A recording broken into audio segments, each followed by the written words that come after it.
Shadows coming back. She's not beaten yet. This is so close. McLaughlin Levrone for history. She's driving for the line, and she's done it! 47.80! Sydney McLaughlin Levrone just made history at the World Championships in Tokyo, and what she did has never been done by any American woman before. She broke a record that stood for 40 years, and now everyone's asking the same question. Is she about to win Athlete of the Year? Let me tell you what happened in Tokyo. Sydney ran the 400-meter race, and she finished in 47.78 seconds. That's the second fastest time in the entire history of the world. But here's the big part. She's now the fastest American woman to ever run this race. She beat a record that Sonia Richards-Ross set years ago, and she's the first woman in 40 years to run faster than 48 seconds in this event. 40 years! That's how long people have been waiting for someone to do this. No woman has run this fast. We know she's great over the barriers, but now McLaughlin Levrone has elevated herself. But Sydney didn't stop there. After winning the 400 meters, she helped her team win gold in the 4x400 meter relay. She ran the last part of the race, and Team USA won easily, so she walked away from Tokyo with 2 gold medals around her neck. Now, you might be thinking, wait a second, isn't Sydney supposed to be running the 400-meter hurdles? You're absolutely right. Sydney is actually a 6-time world record holder in the hurdles event. She won Olympic gold in that race at the Paris Games last year. So why did she switch to running without hurdles? Well, this isn't the first time Sydney tried to make this change. Back in 2023, she wanted to run the flat 400 meters at the World Championships, but she got injured and had to pull out. She couldn't compete at all that year. It was really disappointing for her. But Sydney didn't give up on her dream. When she talked about why she came back to try again this year, she said something really interesting. She told USA Today, "I really think there was just a challenge there to push. 2 years ago, when I pursued it in 2023, I just wasn't able to make it to the World Championships due to injury. Circling back this year, I felt this tug on my heart to really pursue it again." That's the kind of mindset champions have. She felt something pulling her back to this event, even after getting hurt. And this time, everything went right. Sydney's season started with something called the Grand Slam Track Series. At first, she was doing a double event, running both the 400-meter hurdles and the regular 400 meters at the Kingston and Miramar competitions. Then, she switched things up at the Philadelphia event and tried running the 100-meter hurdles and the 100 meters instead. She didn't do as well in Philadelphia, finishing second in the 100 meters and missing the podium completely in the hurdles. After Philadelphia, Sydney made a big decision. She was going to focus all her energy on just one event, the flat 400 meters. No more doubles, no more splitting her training, just 400 meters of pure speed. This decision led her to the USA Championships in Eugene, Oregon at the end of July. The competition was held at Hayward Field, and it was super important. Unlike some other athletes, Sydney didn't have something called a bye. A bye means you automatically make the team because you won before. Noah Lyles had a bye because he was the defending world champion, so he would go to Tokyo no matter what. But Sydney? She had to finish in the top 3 at the USA Championships, or she wouldn't go to the World Championships at all. The pressure was on, but Sydney handled it perfectly. She won the national title in the 400 meters. It was actually her second time winning this title. She proved she belonged on Team USA, and she earned her spot to Tokyo. Then came the World Championships in September. Sydney stepped onto the track in Tokyo and showed the world why she's one of the greatest athletes on the planet. She ran that 47.78 in the finals, breaking the American record and becoming the second fastest woman in history. Only one woman has ever run faster than Sydney. She was undefeated in the 400 meters all season long. Every single race she entered, she won.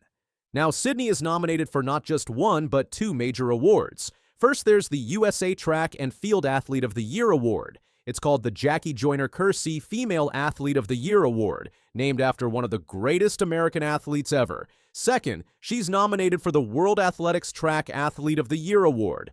That's a worldwide honor that includes athletes from every country. But here's where it gets really interesting. Sydney has some serious competition for these awards. Let's talk about Melissa Jefferson-Wooden first. Melissa had what you might call a breakout year.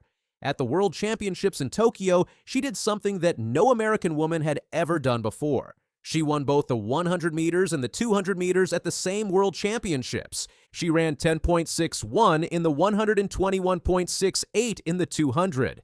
Both times were the fastest in the world this year. Then she anchored the 4x100 meter relay team to gold, giving her 3 gold medals total. Jefferson-Wooden into her running in the middle of the field, but she's got company. Clayton going well to her side, but Melissa Jefferson-Wooden streaks away in the closing stages. 10.61. Melissa is also an Olympic bronze medalist from the Paris Games, where she finished 3rd in the 100 meters. Her triple gold performance in Tokyo has everyone talking. Some people think she should win Athlete of the Year instead of Sydney. The other nominees are pretty amazing too. There's Valarie Allman, who throws the discus. She went undefeated all season and threw 73.52 meters, which was the best throw in the world. She won her first world title in Tokyo. Davis-Woodhall dominated the long jump. She also went undefeated and jumped 7.13 meters to win the world championship. She's an Olympic champion from Paris too.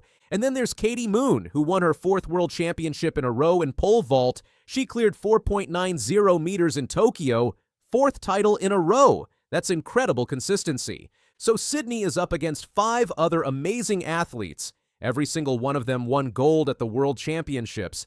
Every single one of them had an unbelievable season. On the men's side, there's an even bigger name in the mix, Noah Lyles.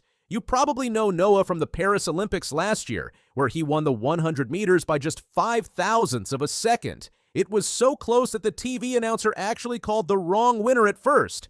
Noah is 28 years old now, and he just had another fantastic season. He started slow because he got injured in April and had to take 3 months off from racing. His first race back was in Monaco, where he ran the 200 meters in 19.88 seconds and beat the Olympic champion Letzila Tebogo. A week later in London, he ran the 100 meters in 10.00 seconds. Those are really good times for someone who just came back from injury. At the USA Championships in Eugene, Noah ran both the 100 and 200 meters. Since he had the bye as the defending world champion, he would make the team anyway. But Noah wanted to race the rounds to get sharper and to defend his national titles. He was going for his 7th and 8th national titles overall. Then came Tokyo. Noah won the bronze medal in the 100 meters with a time of 9.89 seconds, but he really came alive in the 200 meters. He won gold with a time of 19.52 seconds, earning his 4th world championship title in a row in this event. 4th in a row. That's 2019, 2022, 2023, and now 2025. They're still side by side with 50. Lyles trying to find something. He stretches away. It is a global title again for Noah Lyles. After winning the 200, Noah anchored the 4x100 meter relay team to gold. The team ran 37.29 seconds. So Noah left Tokyo with 2 gold medals and 1 bronze. The other men nominated are really strong too. Ryan Crouser won his 5th straight global title in shot put. He came back from injury and only competed once all season, but he won the World Championship. Cole Hawker became only the 2nd American man ever to win the 5,000 meters at the World Championships. Rai Benjamin won his first world title in the 400-meter hurdles with the fastest time in the world. And Cordell Tinch won the 110-meter hurdles world title with a time of 12.87 seconds. So the big question is, who should win? Sydney or one of the other women? Noah or one of the other men? The awards ceremony will happen on December 5th in Orlando, Florida. Fans can vote online until November 10th at 11:59 p.m. Eastern Time. The winners are chosen by a combination of fan votes and votes from track and field media members. You can vote on the USA Track and Field website right now. My community is always helping me out, whether it was in high school, going to pen relays, they raise money, taking me to school for free, so I really want to. Noah Lyles is known for his speed, but this time, it wasn't about medals or finish lines. After Hurricane Melissa tore through Jamaica, Lyles made a move no one saw coming. He didn't just send words of support, he sent real help. What he did next left fans, athletes, and even officials completely stunned. Hurricane Melissa didn't just disrupt daily life in Jamaica, it tore through communities, leaving families without shelter, food, and basic supplies. Roads were flooded, homes were flattened, and livelihoods were destroyed overnight. For many in rural areas like St. Elizabeth, Westmoreland, and Trelawney, access to relief and government assistance was slow, and uncertainty grew with each passing day. While many watched the horror unfold from afar, Noah Lyles sprang into action. Alongside his fiancée, Jamaican Olympian Junelle Bromfield, and sprint legend Asafa Powell, Lyles launched a relief mission that stunned fans and supporters across the globe. Through his nonprofit, the Lyles Brothers Sports Foundation, the American sprint star sent aid directly into the heart of the storm's destruction. The relief effort began in Bromfield's hometown of St. Elizabeth. With the help of Powell's wife, Alicia, the group organized the distribution of essential supplies, groceries, toiletries, clean drinking water, and daily necessities. Entire truckloads of aid were delivered and handed out personally by the athletes and their families. "People are really suffering right now," Powell admitted. "As much as I can do, I see a lot of people helping." And big thanks to Noah Lyles and Junelle Bromfield. People are really suffering right now, and, as much as I can help, I will help. I'm in a better position to help, and I see a lot of people helping, but definitely big thanks to Noah Lyles and Junelle. That praise wasn't just for show. This wasn't a publicity stunt. It was a boots-on-the-ground effort led by people who cared deeply about the communities they were helping. There were no media crews, no grand announcements, just real help at the right time. The Lyles Brothers Sports Foundation didn't stop at one trip. Their mission was, and still is, growing.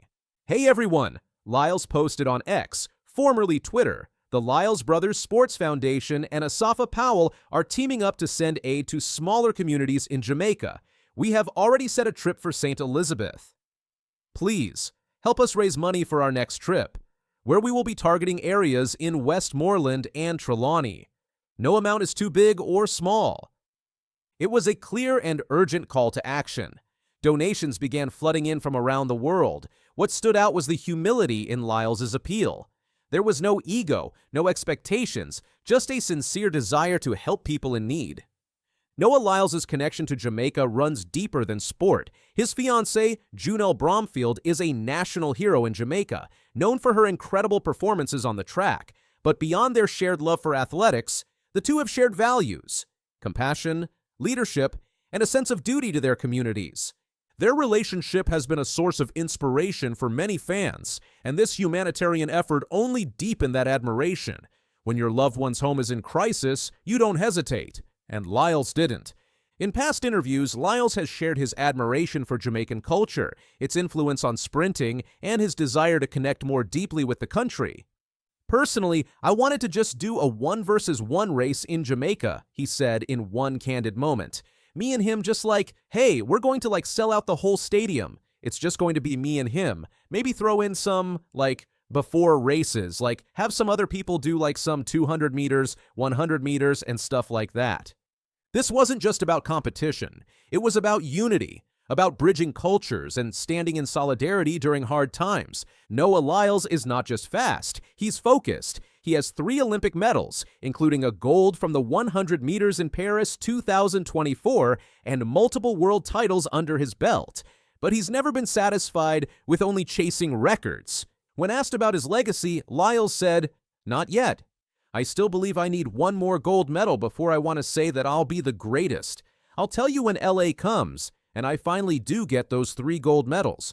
Then I'll say for sure that I am the greatest American sprinter." But even as he keeps his eyes on the track, his heart is clearly invested in the bigger picture. The work he's doing through his foundation shows that his impact is extending far beyond the finish line. Lyles wasn't alone in stepping up. The international track and field community rallied behind Jamaica. Usain Bolt, the fastest man alive, urged his followers to donate and support relief efforts. Shelly-Ann Fraser-Price echoed that call. These aren't just athletes. They're national icons using their platforms for good.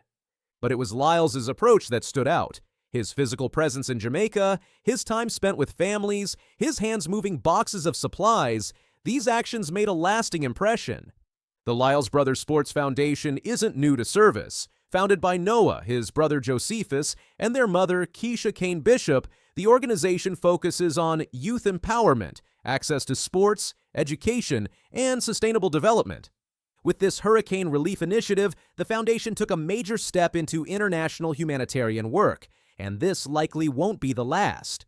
Plans are already underway to create lasting support structures in the affected areas, rebuilding community centers, providing long-term aid to families, and potentially developing athletic resources for local youth.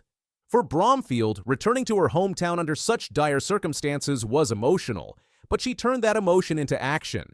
She didn't just visit, she served. She connected with families, comforted children, and made sure every donation was used wisely. Her leadership has been just as impactful as Lyle's.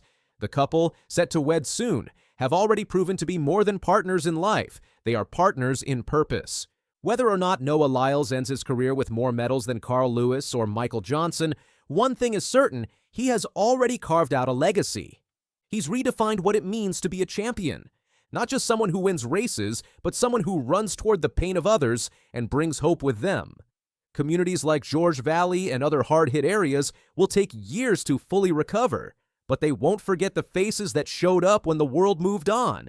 They won't forget the man who wasn't born in Jamaica, but who acted like he was one of their own.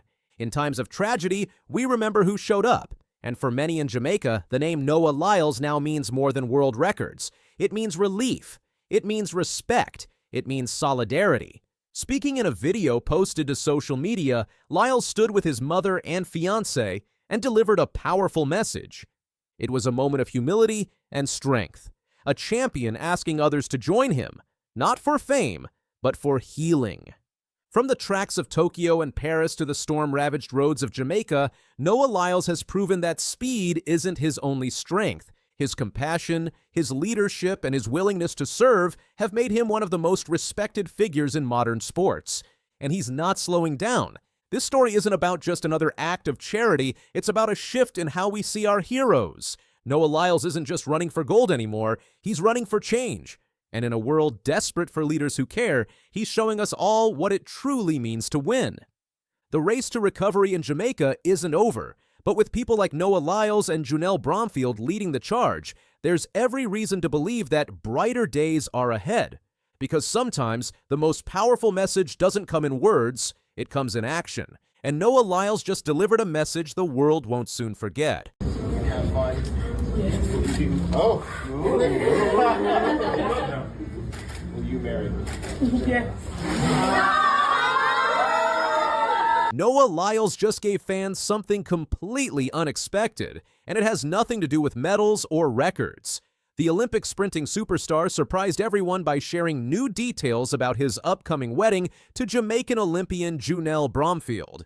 But this isn't your typical athlete love story. Their 2026 wedding will include personal, anime-inspired touches that perfectly capture their shared passions and prove that even the fastest man in the world knows how to slow down for love. Lyles, a two-time Olympian and eight-time world champion, proposed to Bromfield in October 2024 after 2 years of dating. However, their love story stretches back even further. The couple first went on a date in 2018, but didn't truly reconnect until a few years later through social media. Since then, their relationship has blossomed in the public eye, with fans watching as both athletes competed in their respective events on the global stage. Lyles, who won gold in the men's 100 meters and bronze in the 200 meters at the 2024 Paris Olympics, revealed his wedding plans in an exclusive interview with People magazine during New York Comic-Con. It was there, amid cosplay and pop culture fandom, that Lyles discussed incorporating quite a few things into the wedding that reflect his and Bromfield's shared love of anime. We have quite a few things anime-related, Lyles teased. His excitement was palpable as he spoke about the personal touches they're embedding into their ceremony, making it more than just a union of two people, but a celebration of their journey and identities. Lyles' passion for anime isn't new. A lifelong fan, he recalls being introduced to it during a childhood sleepover. His love only deepened over the years, becoming a core part of his personality and even influencing his public image. Known for arriving at competitions with anime-themed accessories and referencing characters in his interviews, Lyles has helped bring anime into the mainstream conversation of sports culture. When he and Bromfield began spending more time together, It wasn't long before he tried to share that part of his world. However, the introduction wasn't exactly smooth. "I got Junelle into anime," Lyles admitted. "I might have been a little rough with it, though." He recounted trying to get her to read manga, the Japanese comic books associated with anime culture, only to realize later he forgot a crucial detail.